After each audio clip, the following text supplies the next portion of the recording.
Alhamdulillahirabbil alamin wassalatu wassalamu ala asyrafil anbiya'i wal mursalin wa ala alihi wa sahbihi ajma'in.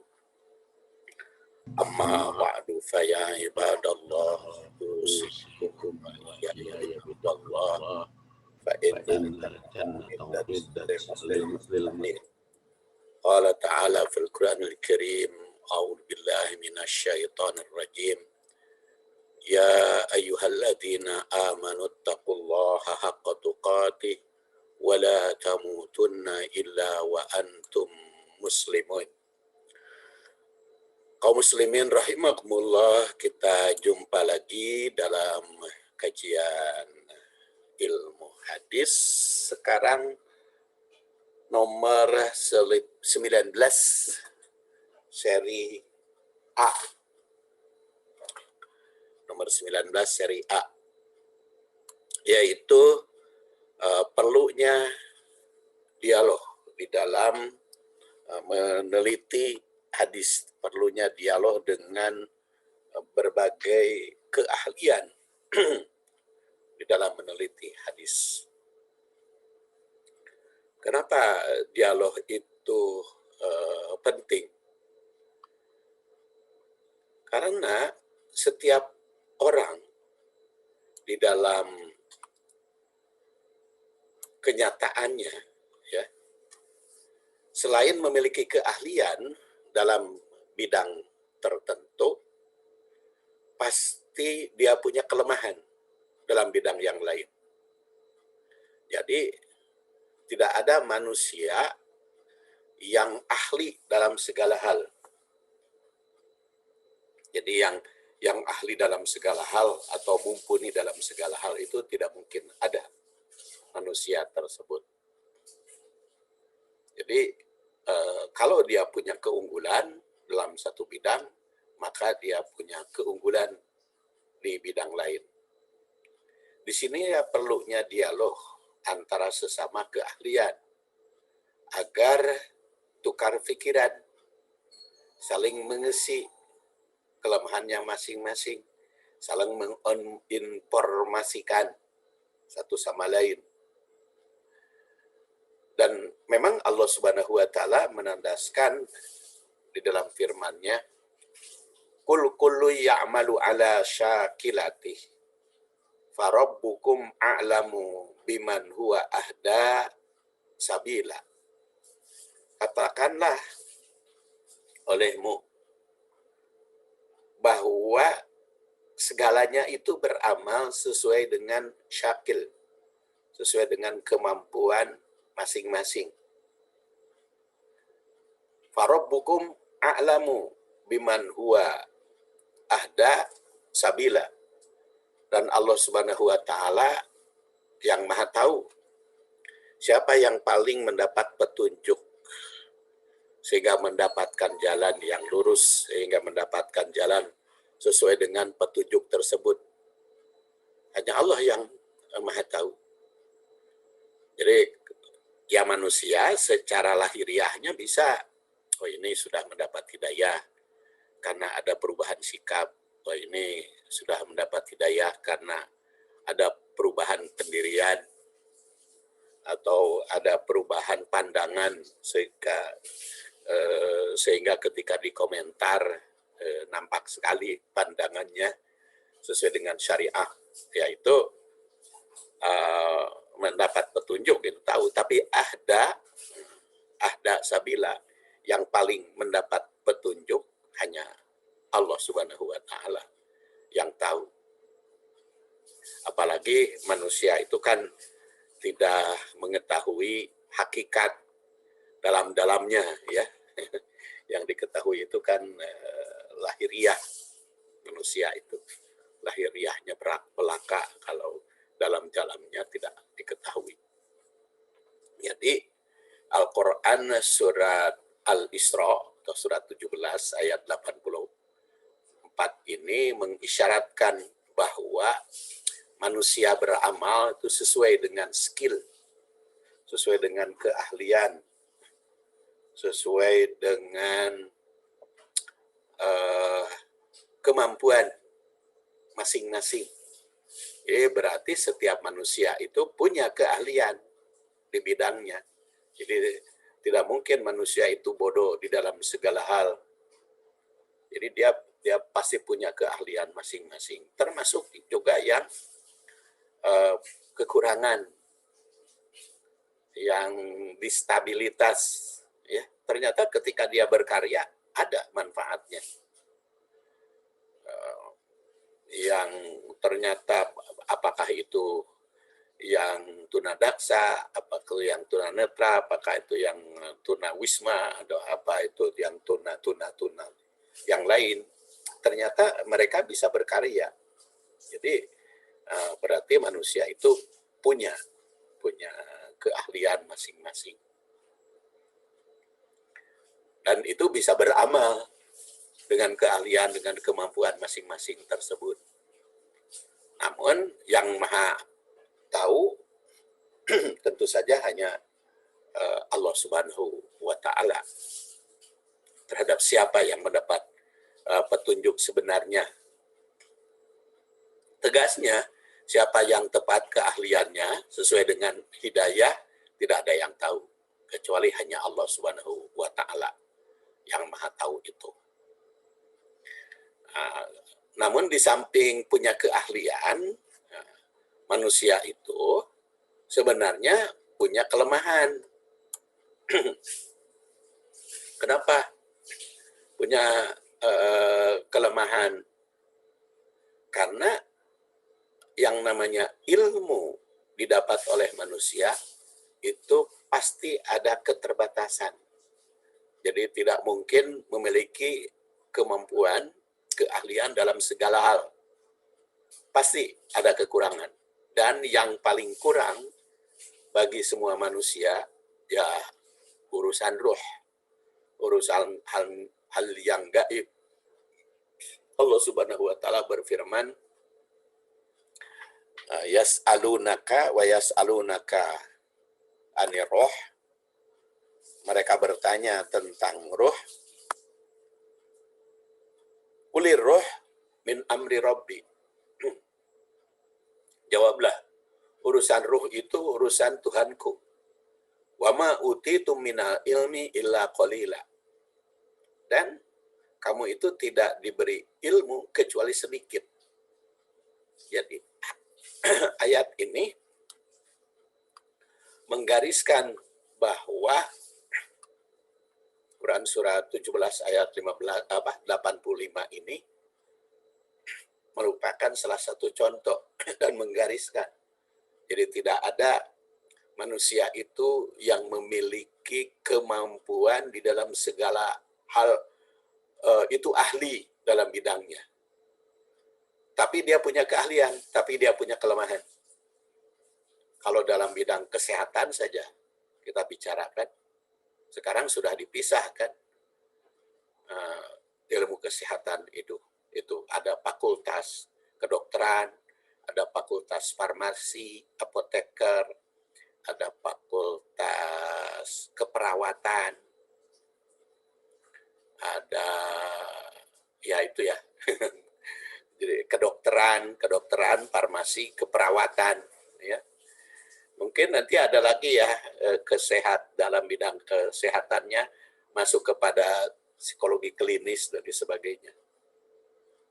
Nah itu kan walaupun hanya di dalam bidang kesehatan. Dalam bidang kesehatan tuh orang ini ahli dalam bidang keperawatan, tapi walaupun di fakultas kesehatan sama-sama kesehatan, ya yang paling kenyataan mah saya kebetulan ada anak sebagai perawat, kemudian ada menantu sebagai dokter. Kalau saya tanya satu penyakit, maka lengkap itu. Tinggal satu lagi aja saya yang belum punya, yaitu farmasi ya. Tapi ada keponakan itu ahli farmasi. Tapi itu kalau ketika ditanya tentang urusan kesehatan, urusan pandemi, urusan segala macam, itu sorotannya itu beda. Oh, dari kedokteran mah begini jawabannya. Oh, dari keperawatan mah begini jawabannya. Beda lagi dengan ahli syariah, ahli rohani, beda lagi. Nah, itu berarti kalau kita bisa berdialog dengan berbagai keahlian, maka kita akan lengkap di dalam meneliti hadis tersebut. Ya, karena di ayat 85 ini ditegaskan minimal urusan roh itu pasti setiap manusia punya kelemahan. Ya, yas'alunaka 'anir ruh qul ruh min amri rabbi. Maka penegasannya ada ilmu itu yang tidak bisa diketahui segala-galanya oleh manusia. Ada yang hanya diketahui oleh Allah Subhanahu wa Ta'ala. Itu urusan masalah yang gaib. Urusan yang gaib itu hanya Allah Subhanahu wa Ta'ala yang tahu. Jadi agar memahami hadis itu bisa lebih mendekati kebenaran, maka diperlukan berdialog dengan berbagai keahlian. Segala sesuatu yang berpengaruh pada kesehatan jasmani, kalau tadi berbicara kesehatan jasmani, akan berpengaruh pada pelaksanaan ibadah syar'i. Nah, jadi kan kita punya pedoman hidup nih, ada yang sifatnya ilmiah, ada yang sifatnya syariah. Kalau syariah itu yang bersumber dari Al-Quran dan Sunnah, itu namanya syariah, ya. Jadi kalau yang bersumber dari Al-Quran dan Sunnah, itulah syariah. Jadi kalau urusan ilmiah tentu saja dari hasil penelitian.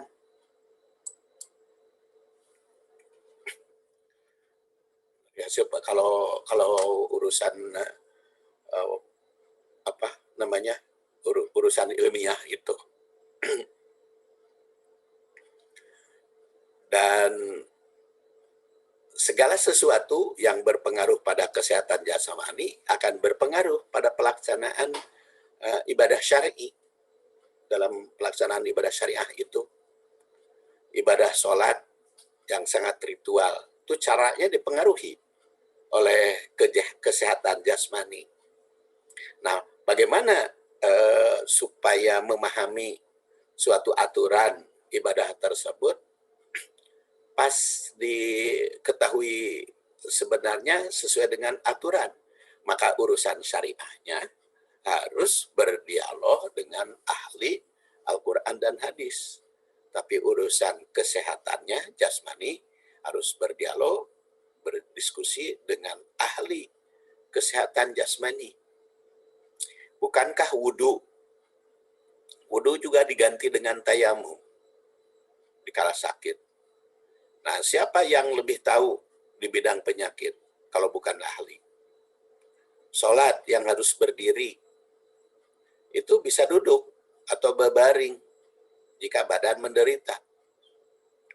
Sholat Jumat ditinggalkan bila ada kendala. Salah satu contoh di zaman Rasulullah SAW, zaman Ibnu Abbas, ya,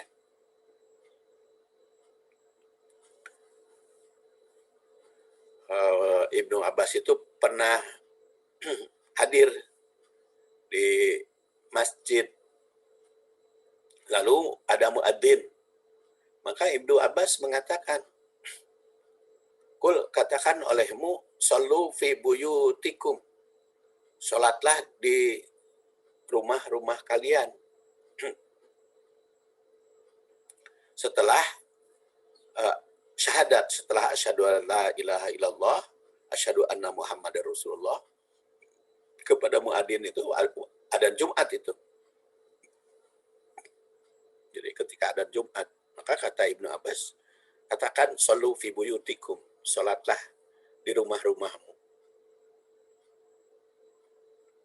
Nah, setelah mengucapkan syahadat dalam adzan, nah sahabat itu bertanya tentang kebijakan Ibnu Abbas.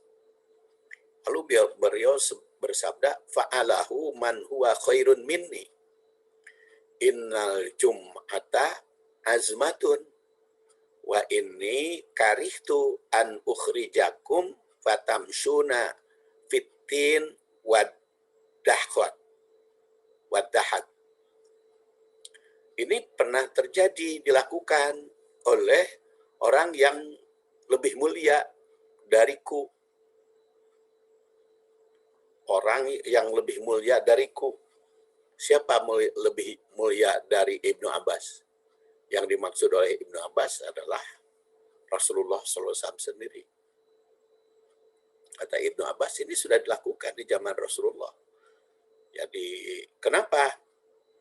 Karena ini hujan lebat. Jumat itu memang ajmah, diperintahkan. Tapi aku tidak senang untuk menyuruh kalian keluar sehingga berjalan menuju masjid, melewati banjir atau melewati tanah becek, belok. Belok bahasa Sunda ya. Bukan belok, blok. Jadi blok itu becek, belok, sehingga karena kehujanan atau mungkin karena bisi.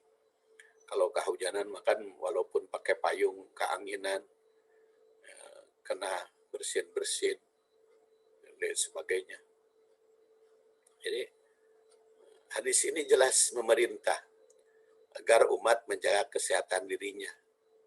Kalau sholat Jumat itu yang wajib berjamaah, maka jika hujan lebat, maka dipersilahkan melakukannya di rumah masing-masing. Jadi jelas kesehatan jasmani berpengaruh pada pelaksanaan ibadah.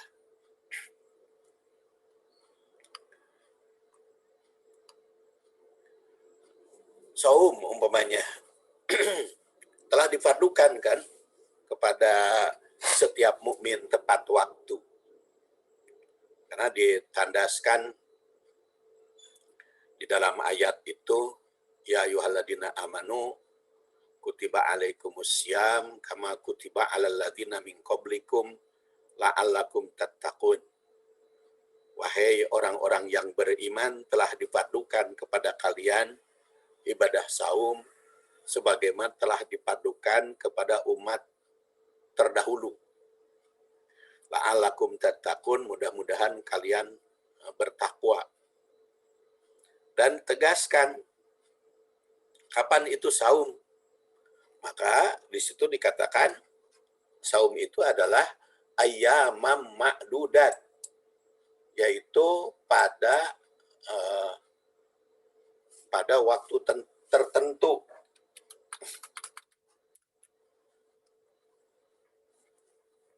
Pada waktu yang telah ditentukan, pada waktu yang telah ditetapkan, karena ayyamam ma'dudat. Jadi saum Ramadan itu harus tepat waktu. Atau saum itu harus sesuai dengan waktunya yang telah ditetapkan. Aidatu min ayamin ukhor. Kapan waktu ditetapkannya itu? Yaitu syahrul Ramadan alladzi unsila fihil Qur'an. Itu bulan Ramadan yang telah ditetapkan oleh Allah sebagai bulan diturunkannya Al-Quran. Hudal linnas wa bayyinatin minal huda wal furqan. Dan Quran itu turunkan sebagai petunjuk, hudan linnas bagi manusia, wa bayyinat minal huda wal furqan, dan sebagai penjelasan dari petunjuk dan furqan serta pemisahan. Jadi penekanannya ayyam ma'dudat, tapi itu kan ada sambungannya. Faman kana minkum maridon au ala safarin fa iddatum min ayamin ukhar. Kalau ternyata Anda sakit atau dalam perjalanan, maka tidak perlu di ayyam ma'dudat. tidak perlu dilaksanakan tepat pada waktu. Fa'idatu min ayamin ukhor, boleh di waktu yang lain. Nah sekarang siapa yang tahu sakit sehingga berdampak negatif dari saum itu? Dan ini 2 kali ditandaskan oleh firman Allah. Karena di sini ayam ma'dudat, hari-hari telah ditetapkan, kemudian dijelaskan pada ayat 185-nya kan syahrul Ramadan alladzi unzila fihil Qur'an. Maka faman kana minkum maridon aw ala safarinnya itu ditegaskan pula di dalam ayat 185. Jadi kalau faman kana minkum maridon aw ala safarin yang pada ayat 184 mah sebagai taksis atau sebagai penjelasan dari ayat ma'dudat. Kalau di dalam Al-Baqarah 184 mah jadi pengecualian ketika tidak bisa dilakukan ayat ma'dudat, maka di situ faman kana minkum maridon aw ala safarin fa iddatu min ayamin ukhra. Kemudian kan apa ayat ma'dudat itu dijelaskan syahrul Ramadan alladzi unzila fihil Qur'an. Nah, karena di situ ditandaskan faman syahida minkum syahra falyasum, barang siapa yang menyaksikan bulan, baik disaksikan oleh ru'yatul hilal, dijelaskan di dalam hadis, maupun hasil perhitungan,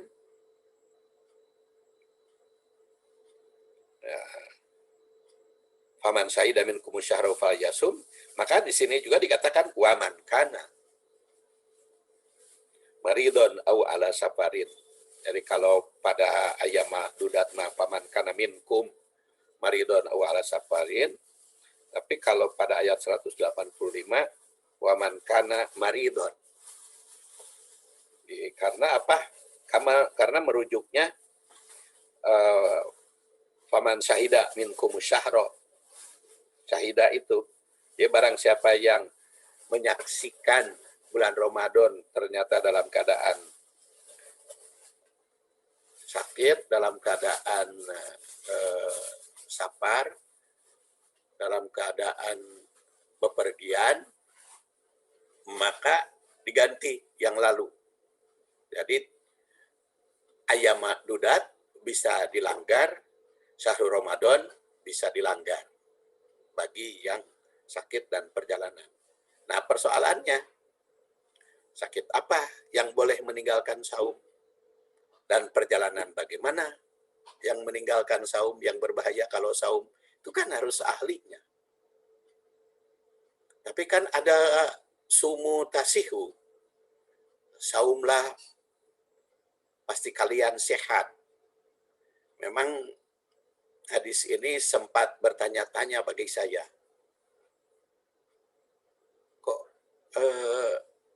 sumu tasihu, saumlah pasti sehat, tapi kenapa tuh di dalam Al-Quran boleh meninggalkan saum bagi yang tidak sehat? Nah, itu kan perasaannya seperti kontradiktif gitu antara ayat dengan hadis tersebut. Sehingga kan ada yang berpendirian, saumlah pasti sehat, walaupun anu geus ripuh. Padahal kata anak saya itu temannya katanya karena sudah lemah, apa kalau di dalam darah itu apa HBO itu apa ya, ahli kesehatan nanti yang berkomentar itu kan punya kelemahan gitu ya, tapi maksakeun aja sampai saum, sampai tidak berdaya, lemah. Jadi ketika ditegur, kenapa maksakeun wae saum atuh aya geus ripuh mah? Jawabannya lebar, karena kebiasaan Senin dan Kamis tidak mau ditinggalkan walaupun sakit. Lalu kata anak saya kan, jangankan saum Senin Kamis, saum fardu saja paman kana minkum maridon. Kalau bagi yang sakit kan harus ditinggalkan saum fardu juga. apalagi saum sunat. Nah, komentarnya sumu tasihu, saumlah pasti sehat. Nah, itu kan seperti kontradiktif. Makanya saya penasaran. Ya, saya kontak saja. Hadis itu benar atau enggak disabdakan oleh Rasul Shallallahu Alaihi Wasallam. Ternyata menurut As-Sogoni, sumu tasihu itu adalah hadis maudhu, hadis palsu, bukan hadis sahih. Jadi kalau bukan hadis sahih kan dipertanyakan kapan disabdakannya. Bahkan kalau menurut ahli hadis mah, kalau hadis itu maudhu ya udah ditolak aja karena bukan hadis. Dan kata Nasiruddin Albani juga hadis itu dhaif. Kemudian di dalam Takhrij Ihya Ulumuddin, hadis ilmu Ihya Ulumuddin kan, Ihya Ulumuddin karangan Imam Ghazali itu ditahrij hadis-hadisnya, itu diteliti keabsahannya. Dan di dalam Tahrij Ihya Ulumuddin, hadis itu adalah hadis dhaif.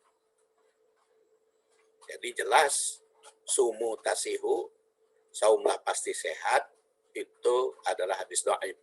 Tidak bisa dijadikan dasar.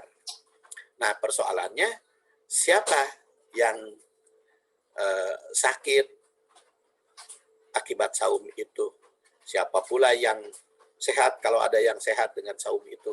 Itu kan harus ahlinya yang dikonsultasi, yang ditanya.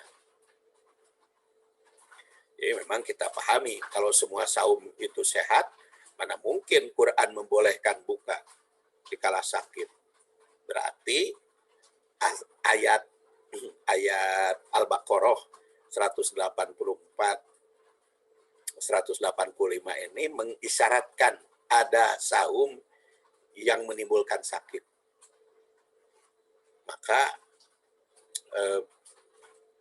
silahkan berbuka dan kodok di waktu yang lain. Siapa yang lebih tahu tentang bahaya atau tidaknya laksanakan saum bagi seseorang? Kalau bukan ahli dalam bidang penyakit tersebut. Bahkan jika ternyata di luar Ramadan pun tidak bisa dilaksanakan, jadi umpamanya kan kalau tidak bisa di bulan Ramadan, laksanakan bulan yang lain. Bagaimana sekarang di luar Ramadan juga tidak bisa tidak bisa melaksanakan saum. Maka solusinya adalah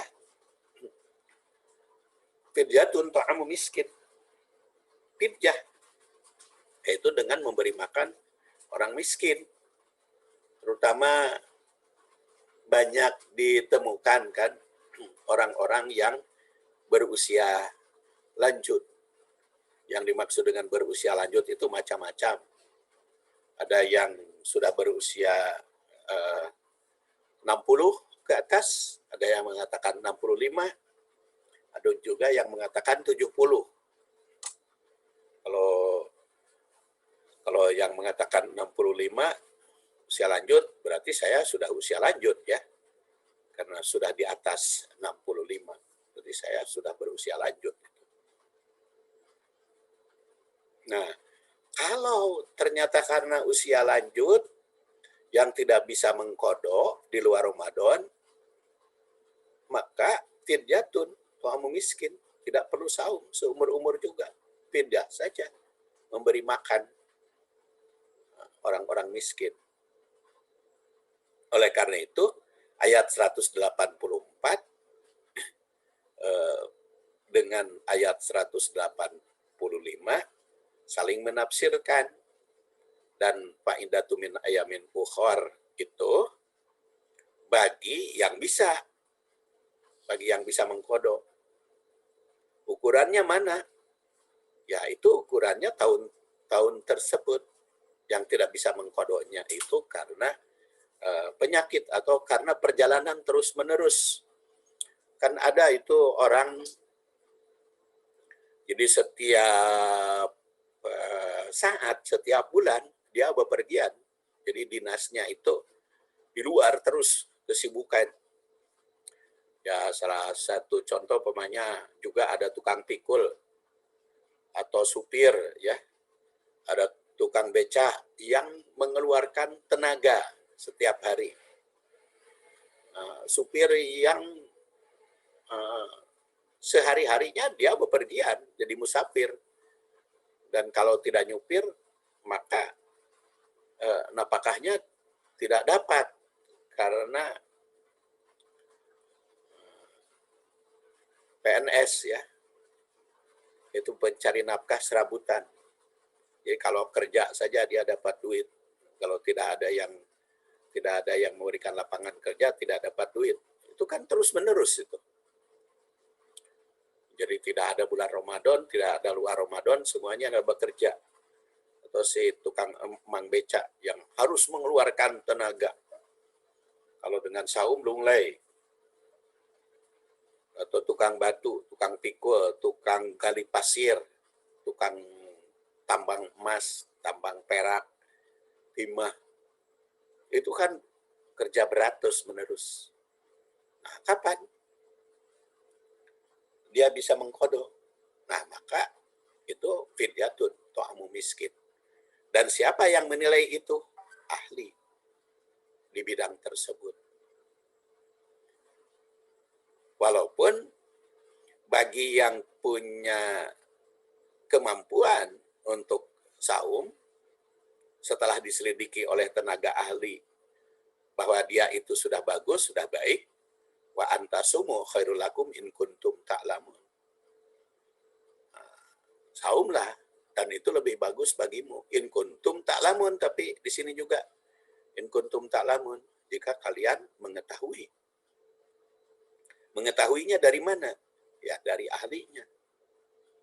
Jadi saum kalian lebih baik jika kalian betul-betul mengetahui. Nah, pengunci ayat ini mengisyaratkan harus ada yang lebih tahu di bidang keilmuan, di bidang penelitian, di bidang terutama kalau di dalam penyelidikan hadis atau penelitian hadis, tatbiknya, ya, implikasinya di dalam kehidupan, implikasinya di dalam keseharian. Nah, sehingga siapa yang sehat maka saum, siapa yang sakit maka tidak saum. Siapa yang menentukan sakit dan sehat berkaitan dengan saum? Ahli dalam bidang kesehatan. Dan ahli dalam bidang kesehatan itu tentu ada kedokteran, ada keperawatan yang ngurusnya, ada farmasi yang memberikan obat. Jadi jelas semua ibadah tidak rusak atau tidak mengganggu, tidak terganggu oleh kesehatan, dan ibadah juga tidak merusak, tidak mengganggu kesehatan jasmani. Jangan gara-gara ibadah jasmaninya tidak sehat. Tentu saja semua itu mesti berdasar ilmunya. Harus tahu dasarnya. Keringanan yang bisa digunakan juga mesti berpedoman kepada sumber hukum yang jelas. Jadi di sini dialog antara ahli ilmiah dalam bidang kesehatan dengan ahli syariah dalam bidangnya, dan ini juga ahli syariah juga dalam bidang apa dulu kan, dalam ilmu syariah juga sekurang-kurangnya ada 3 kelompok besar. Ada akidah, itu yang berkaitan dengan keyakinan, urusan rasio, urusan akal pikiran. Ada syariah, urusan raga, dan ada pula yang berkaitan dengan rasa, itu akhlak. Di situ juga harus berdiskusi semua keahlian itu. Jadi keringanan yang bisa digunakan juga kan mesti berpedoman pada sumber hukum yang jelas, baik Al-Quran maupun Sunnah Rasul. Sholat, ya, bisa ditinggalkan terlebih dahulu karena ada jamak. Tapi kan jamak juga ada aturannya secara syariah. Subuh kan nggak bisa dijamak dengan duhur. Asar tidak bisa dijama dengan maghrib. Siapa yang tahu? Ahli di bidang syariah, di bidang hadis. Karena menurut para ahli dalam keadaan sakit, maka sholatnya dijama aja. Ayo dijama subuh dengan duhur, umpamanya. Karena masih ngantuk, subuhnya dijama dengan duhur. Nggak bisa. Atau karena masih kerja, jadi asar juga dijama aja ke maghrib. Nggak bisa. Karena itu harus ada pedomannya, ada aturannya. Tadi berobat juga yang sehat.